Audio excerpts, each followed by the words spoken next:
अस्सलाम वालेकुम नाज़रीन, खबरें बहुत सी हैं जो आपसे शेयर करनी है। मुल्क भर में इस वक्त सख्त तरीन क्रैकडाउन जारी है। गोली क्यों चलाई सवाल जो कोई कर रहा है, चाहे वो कोई छोटा सोशल मीडिया एक्टिविस्ट है, कोई बड़ा सोशल मीडिया एक्टिविस्ट है, कोई सहाफ़ी है, हर किसी को उठाया जा रहा है। किस तरफ जा रहे हैं मामलात और ये क्रैकडाउन के हवाले से जो फ़हरिस्तें तैयार हुई हैं, कौन-कौन उनमें शामिल है, तमाम तर चीज़ें आपके सामने रखेंगे। एक खबर ये भी है कि अनवर मकसूद साहब के हवाले से कि उनके क्लिप्स कुछ वायरल हुए पिछले दिन और उसके बाद उन्हें बाकायदा तौर पे रात गए हमने देखा कि एक पूरी की पूरी कैंपेन चली, पिक्चर्स उनकी वायरल हुई ट्विटर के ऊपर और लिखा गया कि अनवर मकसूद अबडक्टेड, आगे क्वेश्चन मार्क कि क्या उनको अगवा कर लिया गया है। उसके साथ-साथ आज़ाद कश्मीर की सूरत-ए-हाल पर भी आपको थोड़ा बहुत बताएँगे और इस वक़्त एक बड़ी लड़ाई अबसार आलम बमुकाबला इमरान रियाज़ खान। अबसार आलम जिस तरीके से कभी वो हेलो डीजी आईएसपीआर करके सिद्दीक जान साहब को के हवाले से डीजी आईएसपीआर को शिकायत लगाते और अब इमरान रियाज़ खान के हवाले से उन्होंने एक और पिंडोरा बॉक्स खोल दिया है। जबकि अबसार आलम का नैरेटिव कितना बिकता है, लोग उन पे कितना एतबार करते हैं, चेयरमैन पेमरा के नाम के ऊपर वो किस खानदान की नौकरी करते रहे, तमाम तर चीज़ें आपके सामने रखेंगे। लेकिन सबसे पहले मुल्क भर में सख्त तरीन क्रैकडाउन उसका आगाज़ कर दिया गया है। बाकायदा तौर पे आगाह किया जा रहा है, हमें भी मुख्तलिफ ग्रुप्स के तहत के ख़याल रखें और इन दिनों थोड़ा मोहतात रहें। जिसने गोली क्यों चलाई, जिसने 26 नवंबर को रिपोर्ट किया, जिसने इस हवाले से बात की, उसको बाकायदा तौर पे थ्रेटन किया जा रहा है या एक डर और खौफ मौजूद है कि उन सब लोगों को उनके खिलाफ कोई कार्रवाई की जाएगी, मुकदमात डाले जाएँगे, दहशतगर्दी के और मुख्तलिफ काले मुकदमात डाले जाएँगे। इसके साथ-साथ अब कुछ सोशल मीडिया एक्टिविस्ट को उठा लिया गया है, जिन जो खुद यहाँ पर मौजूद नहीं है, मुल्क से बाहर है, उनके घर वालों को मुसलसल यहाँ परेशान किया जा रहा है, हरासा किया जा रहा है, घर वालों को उठा लिया गया है। 2 सोशल मीडिया एक्टिविस्ट ऐसे हैं, अलादीन एक का नाम है गालिबन और दूसरे जो हैं आसिफ अहमदानी, दोनों के वालिद को उठाया गया और अलाउद्दीन के जो वालिद साहब हैं, वो अभी तक जो है वापस नहीं आए, 5 रोज़ हो गए हैं। यानी बुज़ुर्ग माँ-बाप को लोगों के आप उठाकर एक्सपेक्ट कर रहे हैं कि किस तरीके से लोग अ, यानी लोगों के दिलों में वापस से प्यार आएगा, ये भी एक बड़ा सवाल है।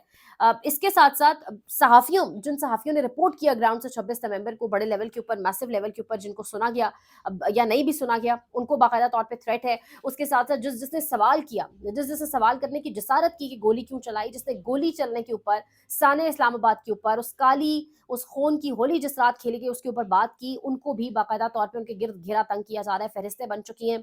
अल्लाह पाक सबकी हिफ़ाज़त करे। अनवर मकसूद के हवाले से रात गए ट्विटर के ऊपर खबरें चलती रहीं जिसमें तारिक मतीन का अनवर मकसूद की अहलिया से राब्ता हुआ और अनवर मकसूद की अहलिया ने तारिक मतीन को टेक्स्ट मैसेज के ऊपर कहा कि ये सब खबरें बकवास हैं। अनवर मकसूद ऊपर वाले पोर्शन में आराम से अपनी पेंटिंग कर रहे हैं। तो यानी ये खबरें गलत है। अब ये खबरें क्यों चलवाई गई? एक खौफ फैलाने के लिए चलवाई गई। मतलब एक मुल्क का इतना बड़ा लिखारी, एक आर्टिस्ट इस उम्र के अंदर बुजुर्ग इंसान है वो, उनको उनको अगवा करके क्या मतलब करना होगा? तो ये कौन खबरें चलवा सकता है? ये भी फिर बेहतर समझ सकते हैं मैं और आप। लेकिन मुझे लगता है ऐसी अफ़वाहों से हम सबको गुरेज़ भी करना चाहिए। रात को हर कोई इसको रीट्वीट कर रहा था, विदाउट कन्फर्म किए, फैमिली के बगैर बताए, हर कोई बोल रहा था कि अनवर मकसूद अगवा हो गए, अगवा हो गए। तो मेरे ख़्याल से ऐसी खबरों से हमें थोड़ा गुरेज़ करना चाहिए अनटिल और अनलेस आपके पास कन्फर्म्ड न्यूज़ ना आ जाए, फैमिली की जानिब से न्यूज़ ना आ जाए कि वाक़ईतन वो ऐसा कोई खुदा ना ख़ास्ता मामला हुआ भी है या नहीं। बाकी काफ़ी सारे सोशल मीडिया एक्टिविस्ट हैं जो ट्विटर से इस वक़्त गायब आपको दिखाई दे रहे हैं। पाकिस्तान तहरीक इंसाफ ऑफ़िशियल पेजेज़ से पोस्ट कर रही है कि उनके लिए और उनके घर वालों के लिए दुआ की जाए। तो अल्लाह पाक सबकी हिफ़ाज़त करे। इस वक़्त बाकायदा तौर पे फ़हरिस्तें जो है वो तैयार कर ली गई हैं जिसके अंदर कुछ यूट्यूबर सहाफ़ी हैं उसके साथ-साथ कुछ सोशल मीडिया एक्टिविस्ट हैं और कुछ पीटीआई प्रो कंटेंट जो प्रो पीटीआई कंटेंट बनाते हैं लोग और इसमें बेसिकली लोग वही हैं जिनको टारगेट किया गया है जिन्होंने 26 नवंबर के ऊपर और गोली क्यों चलाई ये सवाल बार-बार किया, इसके ऊपर रिपोर्ट किया, रेंजर्स के एहलकार को कैसे मारा गया, खुद ही रेंजर्स की गाड़ी के नीचे ये इन चीज़ों के ऊपर जिन्होंने बात की है उनके गिर्द घेरा तंग किया जा रहा है, वो रडार के ऊपर एफआई की टीमें तश्कील दे दी गई हैं दहशतगर्दी के और मुख्तलिफ मुकदमात बना दिए गए हैं। तो सिचुएशन सारी आप लोग बेहतर जानते हैं और इन दिनों अगर इस हवाले से कोई रिपोर्ट कर रहा है, कोई भी चैनल है उसको बढ़ाएँ, उसको शेयर करें, लाइक करें, सब्सक्राइब करें, उनका हौसला बढ़ाएँ क्योंकि ये तमाम तर रिपोर्टिंग करना इन दिनों के अंदर आसान काम नहीं है। आगे अगर बढ़े अफसार आलम साहब जो एक ज़माने में चेयरमैन पेमरा रहे और चेयरमैन पेमरा तो वो रहे लेकिन किस ख़ानदान की वो नौकरी करते रहे, जाती उम्रा के मज़दूर और एक सर्वेंट बने रहे वो, शरीफ ख़ानदान के नौकर बने रहे वो और चेयरमैन पेमरा के तौर पर उन्होंने कोई काम नहीं किया। लेकिन अफसार आलम साहब कभी आजकल सबसे ज़्यादा सुने जाने वाला सहाफ़ी जिसके ऊपर मैंने वीलॉग भी उस पूरी कहानी पर किया, सिद्दीक जान कभी उनके हवाले से हेलो डीजीआईएसपीआर करके डीजीआईएसपीआर को शिकायत लगाने की कोशिश करते हैं, जिनका इस सब मामले में भी लेना-देना नहीं है। अब उन्होंने इमरान रियाज़ खान के हवाले से वो जो एक प्रोग्राम करते हैं, सामने उन्होंने एक एंकर बिठाई हुई है मेमूना, मुझे तो उस बेचारी के ऊपर भी तरस ही आता है, मैं सच बोलूँगी क्योंकि किस तरीके से वो अब्सार आलम की बैठकर गुफ्तगू सुनती है, बड़ा मुश्किल, बड़ा जिगरे वाला काम है। अब्सार आलम उसको कह रहे हैं कि इमरान रियाज़ खान जो हैं वो चोर है और एक गाड़ी का चोरी वाला केस है जिस हवाले से इमरान रियाज खान उसके अंदर मतलूब है और उसकी असर और रसूख की वजह से वो केस जो है वो आगे नहीं बढ़ सका। और उन्होंने फिर नोटिस भी निकाल के दिखाया कि ये देखिए मेरे पास नोटिस है, जब मैं चेयरमैन मेंबर था, जब इमरान रियाज खान एक्सप्रेस न्यूज के ऊपर एक प्रोग्राम करते थे, गाड़ी चोरी के हवाले से एक मामला है जिसमें इमरान रियाज खान मतलूब थे और उन्होंने उसके अंदर बहुत सारे पुलिस वालों को पैसे दे दिला करके उस मामले को लटकाया और उसकी वजह से वो मामला अभी तक सॉर्ट आउट नहीं हुआ। यानी चोर कहा गया इनडायरेक्टली इमरान रियाज खान को अफसार आलम की जानिब से। और इसके साथ साथ उन्होंने कहा इमरान रियाज करता क्या है, झूठ बोलता है, झूठ बेचता है, झूठी बातें करता है। यानी अगर आप इतनी बड़ी बात कर रहे हैं, आप इस मुल्क के एक इदारे के चेयरमैन रह चुके हैं, पेमरा के अंदर पेमरा के आप चेयरमैन रह चुके हैं, अगर आप इतनी बड़ी बात कर रहे हैं तो उसके बाद फिर आपको उसको प्रूफ भी करना चाहिए। बड़ी बात होती रही पिछले दिनों की फेक न्यूज प्रोपेगेंडा, तो फेक न्यूज तो ऐसे लोग बैठकर फैला रहे हैं। फिर इन्होंने वो जो अपने इनके सामने बची बैठी है उसको इन्होंने कहा कि ममूना आप एक साइड की बात ना करें, आपका करियर तबाह हो जाएगा, रेंजर्स के हवाले से बात करें, बताएं कि उनके एहलकारों को किस तरीके से शहीद किया गया पाक तहरीक इंसाफ के लोगों की जानिब से। तो नहीं, ऐसा बिल्कुल नहीं हुआ। पूरी दुनिया जानती है कि वो रेंजर्स के एहलकार, उनकी शहादत रेंजर्स की अपनी गाड़ियों की बाइस हुई और उसके साथ जब शुरू में ये नैरेटिव था कि इस वजह से हुई, लेकिन जब कहानी खुलकर सामने आई तो एक ब्यूरोक्रेट का बेटा जो मेंटली अब नॉर्मल है, जो कहा जाता है जिसके हवाले से वो ड्रग एडिक्ट है, उसकी गाड़ी के नीचे आने की वजह से रेंजर्स एहलकार शहीद हुए, ना कि पाकिस्तान तहरीक इंसाफ के लोगों ने कुछ किया। तो इस किस्म का झूठ तो अब सारा आलम बेच रहे हैं और सामने बैठी हुई एंकर्स को भी डरा रहे हैं। तो अब वो इमरान रियाज खान के खिलाफ मैदान में उतर आए और पहले उन्होंने सदीक जान के हवाले से एक पिंडोरा बॉक्स खोला, डीजीआईएसपीआर को बीच में ड्रैग करने की कोशिश की। तमाम तर मामला आपके सामने है, लेकिन पता नहीं ये जो एक प्रोपेगेंडा करने वाले ये जो सारे बाबे सहाफ़ी हैं, इनसे कब जान छूटेगी।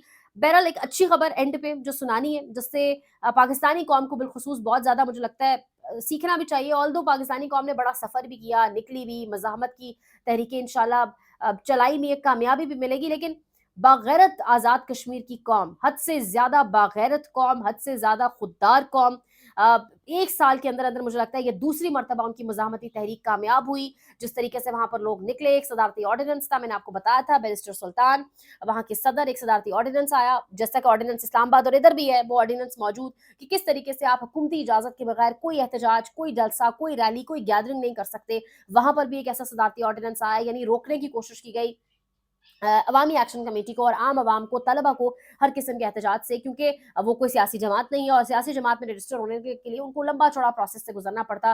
तो सदारती ऑर्डिनेंस तो वहाँ की सुप्रीम कोर्ट ने उसको कर दिया, मुअत्तल कर दिया, लेकिन अवाम सड़कों पर आ गई बगैर किसी कॉल के, बगैर किसी लीडर की कॉल के। अवामी एक्शन कमेटी की कॉल थी, अवाम अपने तय सड़कों पर आई इतनी बड़ी तादाद में और अवाम ने कहा कि ये ऑर्डिनेंस जो है इसको दफन करेंगे हम, ये ऑर्डिनेंस मुअत्तल नहीं, इसको मनसूख करें, कल को दोबारा आप इसको एक्टिव कर देंगे, इसको मनसूख करें। और अवाम जब तक वो ऑर्डिनेंस मनसूख नहीं हुआ घर नहीं गई। और उसके साथ साथ अगर मैं आपको बताऊं, अहमद फरहाद साहब ऑब्वियसली कश्मीर से इनका ताल्लुक है, वहां के लोग ज्यादा अच्छा बता सकते हैं।